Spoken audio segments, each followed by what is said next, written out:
Let's get salty! Hey everyone, Zeddy here again with yet another mini set card review, our final one of the day, and we have a Demon Hunter Legendary that is going to push a ton of damage, as well as some like Trine support, a 2-mana mini UI, some pretty interesting and probably good cards here. So we're going to review them. If you want to win them, we're giving away 3 mini sets out of my pocket. To enter the giveaway, like and comment in the video link down description below, the one with that thumbnail over there. Be subscribed to the channel. Every 1,000 subs we get until next Tuesday when that mini set launches. I want another mini set, so hit that sub button, make me go Baroque. So let's start off with the legendary here for Demon Hunter, Chronikar, a 5-mana 3/5 dragon. Not too crazy, however, it's got a hell of a battle cry, which gives your hero +3 attack this turn, next turn, and the turn after, for a total of what, 9 total attack split across 3 turns. That's pretty darn solid. That could be really good with, you know, the lifesteal weapon, right? From the Fabled card, you get extra healing. Can be good to set up like an Illidari Inquisitor, so you can just play it, attack, or cliff dive, attack. Just a lot of damage, right? That's what Demon Hunter likes to do. There's tons of synergies around it. 5 mana can let it slot into like elite spots, although it does fight with that Ravenous Fellhunter spot right now, where you might just play all of them, but it seems pretty good. And in an aggro deck, just getting, you know, more reach is always welcome. I could see a deck absolutely playing this, whether it's purely aggressive or, again, maybe just a cliff dive thing, like you're just playing it for more defensive purposes, and the way it scales with lifesteal. Really solid card. Again, I don't know if it explicitly is a build around. I think it's just a solid card you throw into a bunch of decks, possibly. So I'll give this a 4 out of 5 in standard. I could absolutely see this seeing play. In wild, it's just too slow. 5 mana. Like, again, the aggro decks cap out typically at 4, although Kurtrus is a hero card that sees some play. So maybe you would slot it in just for more reach, which again, in wild can be very relevant, but it'd be purely just for aggro Demon Hunter. People might try it out. I feel like it won't quite make the cut. So I'll give it a 2 in wild, but it could be like a 3-star card there, but purely, again, in super aggressive decks. It brings back odd Demon Hunter, right? You could do that, but yeah, a very good aggressive Demon Hunter card. We also have a Druid and Demon Hunter card, Press the Advantage, a 2-mana spell, which deals 1 damage, that can go face, give your hero +1 attack, so that's 2 damage total, kind of, draw a card, gain an armor. It's like little mini UI for 2 mana. It does 4 different things. The only thing that scales with spell damage is the deal 1 damage. Nothing else on this can really be buffed, but for 2 mana, it's a bit of removal, it's a bit of cycle, tiny bit of sustain. Not a bad card, and it's in Druid and Demon Hunter. One of the classes will use it to an extent. I don't think it's busted in any way. I don't think this automatically goes into a ton of different decks, but it probably goes into a good chunk of decks, whether, again, it's Druid or Demon Hunter. I'll give this a 4 out of 5. It's a solid card in standard that I could easily see seeing play in either Druid or Demon Hunter, because it's just versatile. We know dealing damage, drawing cards, doing all that stuff could be quite good, and yeah, Ultimate Infestation, it did cost 5 times the amount, but you also got 5 times more stuff on average, so not quite as good. This doesn't summon a minion, that's the only difference, but still. I'm giving it a 4 out of 5 in standard, and in wild, I'll give it a 2, where, again, like Ramp Druid, the combo Druids don't really want to play this, and this isn't quite aggressive enough for like aggro Demon Hunter and wild, so I'll give it a 2. Don't think it quite works out, but definitely does a lot. For 1 card, this does a hell of a lot for 2 mana. Next, we have the Enduring Roach. I feel like this is symbolic of some Twitch streamers and stuff like that, if you know what I mean.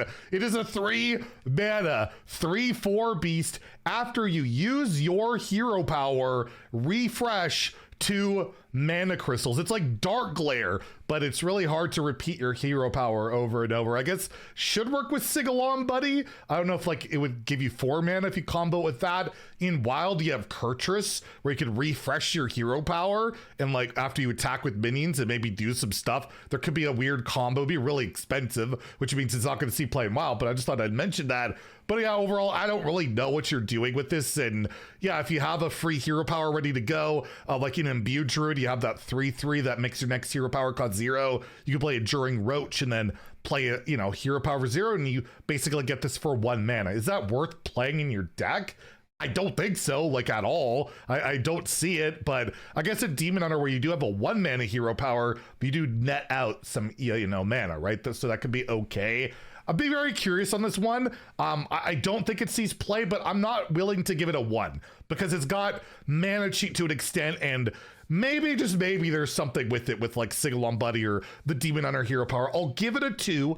I don't think it'll be a meta card, but you never know because roaches just never seem to go away, right? They endure. Maybe this one will too. And while I'll give it a 2 just for the Kurtrus shenanigans, why not? Maybe he does something insane with Kurtrus, although there's like 0 chance of that, but still, I'll give it a 2 in wild. We have a card with really beautiful art here. The Splintered Reality, a 4 mana nature spell. This is just for Druid. You summon 2 2/2 Treant. So that's the same as that 3 mana spell from back in the day. Not great. However, they gain +1/+1 for each friendly Treant because your opponents are playing them too, right? That died this game. So of course, this does come with its own unique Treant art. There's so many different Treant arts that come along with it. But yeah, there is no Treant Druid right now. There's like nothing going along with that at the moment. But if you did, you could get like a 4 mana 6/6 or an 8/8, right? Like it could get really big, I guess, some really big Treants, but it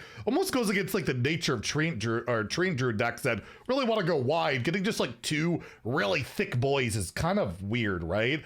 It doesn't buff the other Treants on the board. It's just these 2. I don't know what this is doing in the current game. There's even like a cycle Treant deck going on, and while like Ben from Work has popularized there to an extent that's pretty decent, and it would not go into that deck at all either.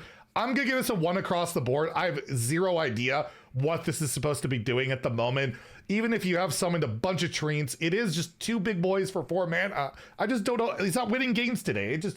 I don't think it is. So again, I'm gonna go 1 across the board, but the art's beautiful and the design is pretty cool. I don't see it really slotting into anything at the moment. We also have a Demon Hunter and Death Knight card, the 2 newest classes combining here with the Remnant of Rage, a 7 mana 6/5 undead demon. This costs 1 less for each minion that died this turn.